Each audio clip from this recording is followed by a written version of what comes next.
ఈరోజు మన వాక్య ధ్యానాంశము, హృదయమందు వెనుకకు తగ్గినవాడు తన సొంత మార్గములతో నిండి ఉంటాడు. సామెతలు 14:14. భక్తి విడిచిన వాని మార్గములు వానికే వెక్కసముకును, మంచివాని స్వభావానికి సంతోషమిచ్చును. మనము వెనకకు తగ్గిన వెంటనే సైతాను మనలోనికి తన తలంపులను పెట్టును.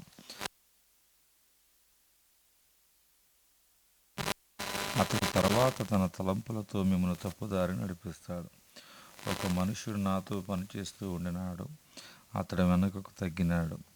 అది నేను ఎరగకుండా ఉంటేనే మనం పని ఎలాగూ చేయాలో దాని గురించి నిండు సలహాలు ఇస్తూ ఉండేవాడు.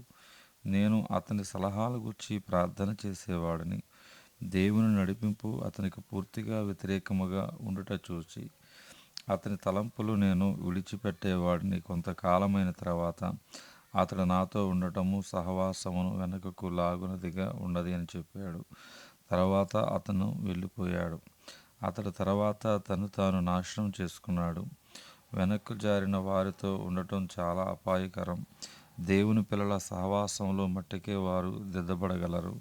వారి తప్పులు వారు ఎన్నుకోరు. దేవుని పిల్లల్లో ఉండే తప్పులను మాత్రం చూస్తారు. మంచివాని స్వభావం వానికి సంతోషమిచ్చును. నువ్వు దేవునితో సరిగా ఉన్నప్పుడు నువ్వు తృప్తి చెందుతావు. దేవుని వాక్యముతో నువ్వు సంతోషముగా ఉంటావు. నువ్వు దేవుని పిల్లలతో సంతోషముగా ఉండగలవు. దేవుని వాక్యానుసారముగా సరిచేయబడిన హృదయము గలవారు అత్యధిక సంతోషముతో నింపబడుతారు. అదే పరలోకము. దేవుడు తన ప్రేమను బట్టి నిన్ను పరలోకము కొరకు సృజించాడు. నీవు ఆయన దగ్గరికి వెళ్ళినప్పుడు నీవు తృప్తి చెందుతావు. మనుషులందరిలో అతి దుర్మార్గులలో కూడా దేవుని కొరకైన ఒక వాంఛను కలిగి ఉన్నారు.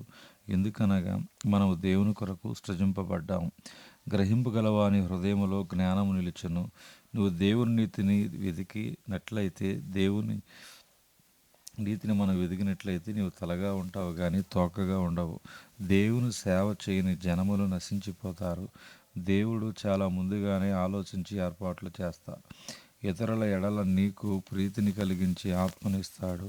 నీవు దేవునితో సరిగా ఉన్నావు గనక నీ మనస్సాక్షి అన్నడు కూర్చోదు.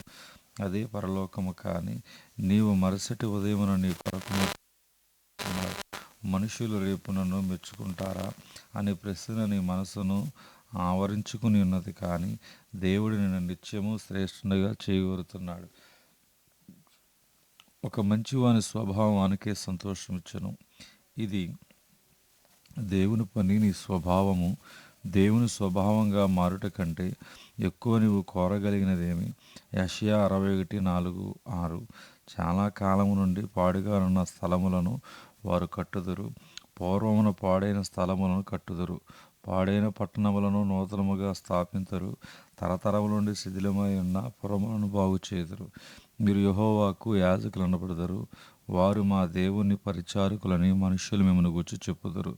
జనముల ఐశ్వర్యమును మీరు అనుభవింతురు. వారి ప్రభావమును పొంది అతిశయింతురు. అనేక తరముల వరకు నిలిచిండు వెలుగుగా దేవుడు నిన్ను సిద్ధపరుస్తున్నాడని నువ్వు ఎరుగుదువా?